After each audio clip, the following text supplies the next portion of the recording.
इंडी गठबंधन के एक अत्यंत वरिष्ठ और सिरमौर नेता फारूक अब्दुल्ला साहब ने यह बोला है कि पाकिस्तान के पास एटम बम है, जो वहां के कभी शायद इक्का दुक्का मौकों पे छोड़ के वहां के किसी सीरियस नेता ने नहीं बोला, वहां के सिर्फ पाकिस्तान के सिरफिरे नेताओं ने बोला। इंडी गठबंधन के सिरमौर नेता वो बोल रहे हैं। अरे चंद कट्टरपंथी वोटों की सियासत के लिए पाकिस्तान को कवर फायर देने के लिए किस सीमा तक आप जाएंगे? कि अगर माननीय प्रधानमंत्री जी ने कहा था कि कांग्रेस के मैनिफेस्टो पर मुस्लिम लीग की छाप है, तो अब मैं पूरी जिम्मेदारी से कह सकता हूं इंडी गठबंधन के नेताओं पर पाकिस्तान की छाप है। सरहद के उस पार वो उधर बैठे हुए हैं पाकिस्तान के लोग, और इधर बैठे इंडी गठबंधन के नेता, और दोनों एक दूसरे से ये कह रहे हैं कि मिले सुर मेरा तुम्हारा, तो मोदी लहर में कैसे मिले किनारा। 7 दिनों के 7 वचन महज संयोग नहीं हो सकते, ये सोचा समझा खतरनाक प्रयोग है। मित्रों, मैं आज भारत की राजनीति के सबसे विचित्र, विडंबनापूर्ण और लोमहर्षक बयानों में से एक, one of the very astounding, revealing and shocking statements of Indian politics की तरफ आपका ध्यान आकृष्ट करना चाहूंगा। आज तक आपने सिर्फ यह सुना होगा कि पाकिस्तान के कुछ नेता और कुछ सिरफिरे नेता कभी कभार यह बयान देते थे कि पाकिस्तान के पास एटम बम है, और कभी कुछ सिरफिरे कट्टरपंथी मजहबी नेता या मौलवी ये बयान देते थे कि पाकिस्तान के पास एटम बम है। पर आज पहली बार इंडी गठबंधन के एक अत्यंत वरिष्ठ और सिरमौर नेता फारूक अब्दुल्ला साहब ने यह बोला है कि पाकिस्तान के पास एटम बम है। यानी जो वहां के कभी शायद इक्का दुक्का मौकों पे छोड़ के वहां के किसी सीरियस नेता ने नहीं बोला, वहां के सिर्फ पाकिस्तान के सिरफिरे नेताओं ने बोला। इंडी गठबंधन के सिरमौर नेता वो बोल रहे हैं। और यहां पर सवाल सिर्फ एक बयान का नहीं है। मैं इंडी गठबंधन और कांग्रेस पार्टी से 7 सीक्वेंस कोट करना चाहता हूं जो पिछले एक हफ्ते में हुए हैं। नंबर 1, पाकिस्तान के पूर्व मंत्री फवाद चौधरी इन लेटर एंड स्पिरिट यह बयान देते हैं कि बीजेपी की सरकार जानी चाहिए, मोदी हटना चाहिए, उसके बाद जो मर्जी होगा कर लेंगे। यह शब्दशः और भावशः वही है जो विपक्ष के नेता कहते हैं। फिर दूसरी घटना होती है, second sequence, the same Fawad Chaudhry, और मैं पुनः याद दिला दूं, यह फवाद चौधरी वही है जिसने कहा था कि पुलवामा तक मैंने घुस के मारा है, यह सरकार के मंत्री के रूप में। फिर same Fawad Chaudhry, second point, अब वो जवाहरलाल नेहरू को महान सोशलिस्ट और राहुल गांधी को साहब कहते हैं। देन थर्ड सीक्वेंस, महाराष्ट्र में नेता प्रतिपक्ष विजय वडेट्टीवार 26/11 के हमले में, जिसमें कांग्रेस की सरकार ने भी पाकिस्तान को दोषी माना, और यह बात अंतरराष्ट्रीय एजेंसियों FBI के इन्वेस्टिगेशन से लेके सब जगहों पर पाकिस्तान ही दोषी है। हाफिज सईद उसका करता धरता, और उसके लिए इवन कांग्रेस की सरकार ने पाकिस्तान से भी उसको मांगने के लिए रिक्वेस्ट, गुजारिश, दरख्वास्त दी थी, और वो उस पर कवर फायर देने की कोशिश कर रहे हैं। मुझे नहीं लगता है कि पाकिस्तान को ऐसा मॉरल कवर फायर कभी भारत के किसी नेता ने दिया होगा। Then comes the fourth sequence, fourth event in the sequence, Punjab के पूर्व मुख्यमंत्री चरणजीत सिंह चन्नी पूंछ में हुए हमले पे जिस प्रकार का शर्मनाक बयान देते हैं, वो एक बार फिर पाकिस्तान की करतूतों पर पर्दा डालने का काम है। अब आप देखिए, ये सीक्वेंस लगातार आगे बढ़ता है। फिर fifth event in the sequence, आज ही सुबेरे फिर वही विजय वडेट्टीवार, महाराष्ट्र में कांग्रेस के नेता प्रतिपक्ष, अपने बयान पे कायम रह के SN मुशर्रफ की किताब कोट करते हैं। अरे मैं उनसे पूछना चाहता हूं, किसी XYZ की किताब का तुम्हारे लिए ज्यादा मायने, या आपकी सरकार में इन्वेस्टिगेटिंग एजेंसीज, आपकी सरकार के कोर्ट और आपकी सरकार द्वारा शहीद हेमंत करकरे को दिए गए अशोक चक्र, किसका क्या सम्मान अधिक है? अरे चंद कट्टरपंथी वोटों की सियासत के लिए पाकिस्तान को कवर फायर देने के लिए किस सीमा तक आप जाएंगे? क्या आप अपनी सरकार की जांच एजेंसी को झुठलाएंगे? आप अपनी सरकार के कोर्ट को झुठलाएंगे? और इन्वेस्टिगेटिव रिपोर्ट्स, अब किसकी मृत्यु कैसे हुई, किस गोली से हुई, यह बाकायदा जांच एजेंसी में आता है रिपोर्ट में।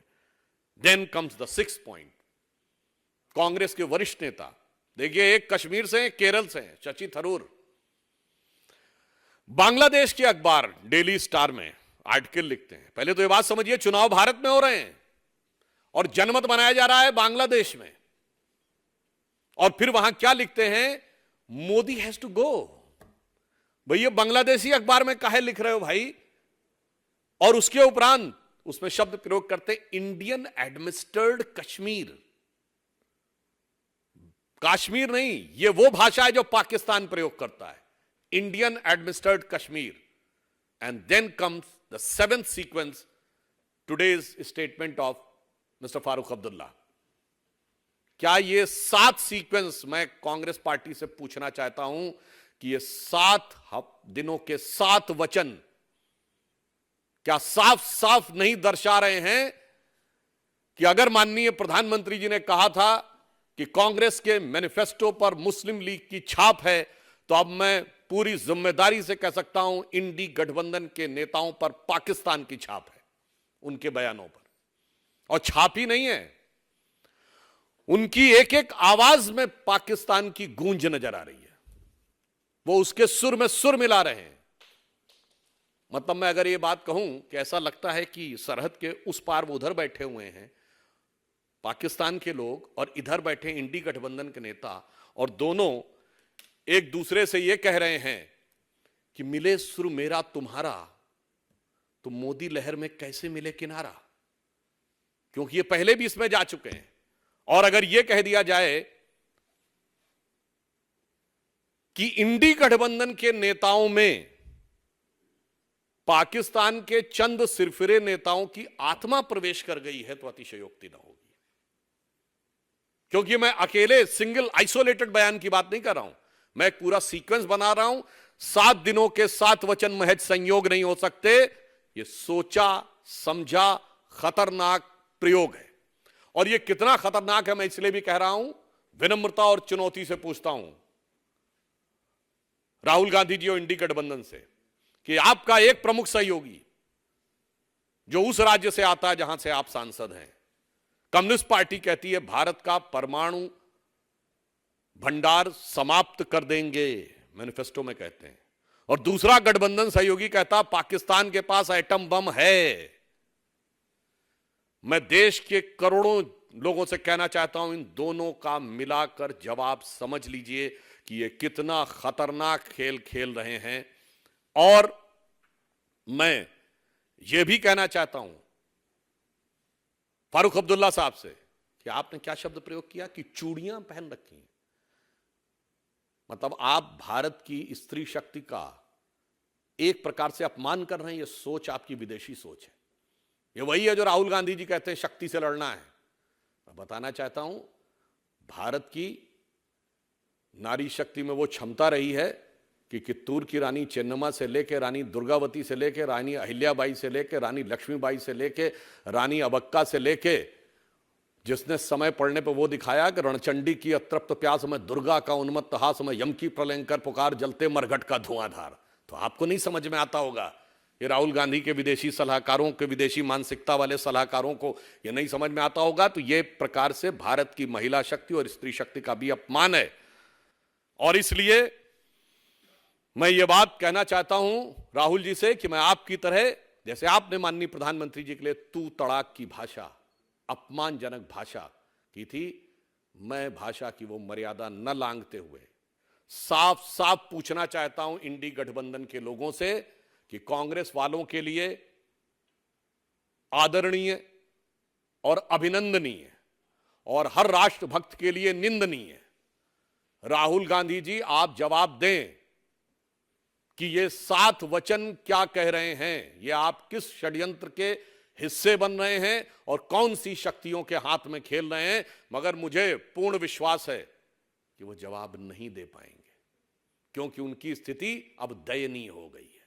और ये वैसी ही दयनीय है कि हमारे प्रधानमंत्री जी ने जो काम किया था बालाकोट स्ट्राइक में, तो याद करिए, मैं उनको याद दिलाना चाहता हूं, और फारूक अब्दुल्ला साहब भी सुन लें कि हमने वो काम किया था कि पाकिस्तान की नेशनल असेंबली में पाकिस्तान के मेंबर ऑफ पार्लियामेंट ने उस समय के विदेश मंत्री शाह महमूद कुरैशी साहब को कोट करते हुए कहा था कि शाह महमूद कुरैशी साहब बैठे थे, आर्मी चीफ आए, और ये हमारा बयान नहीं है, फ्लोर ऑफ द हाउस पे पाकिस्तान की नेशनल असेंबली में पाकिस्तान के मेंबर ऑफ पार्लियामेंट का बयान है कि आर्मी चीफ के पांव कांप रहे थे, और उन्होंने कहा खुदा का वास्ता है अभिनंदन को वापस कर दो वरना इंडिया शाम तक अटैक कर देगा।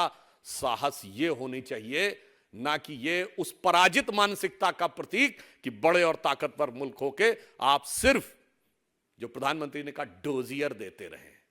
वो डोजियर देते थे, अब ये मोदी जी की सरकार है जो डोज देती है, डोजियर नहीं देती है। इसलिए मैं अंत में देश की जनता से कहना चाहूंगा, चुनाव होते रहेंगे, राजनीति होती रहेगी। जैसे आज प्रधानमंत्री जी ने कहा है कि मोदी रहे न रहे, ये देश रहेगा। अटल बिहारी वाजपेयी जी कहते थे सरकारें आएंगी जाएंगी, चुनाव होंगे, सब कुछ होगा, मगर ये देश रहना चाहिए। तो मैं इसलिए देश की जनता से कहना चाहूंगा कि कहनी है एक बात, मुझे आज देश के प्यारों से संभल कर रहना, अपने घर में छिपे हुए गद्दारों से।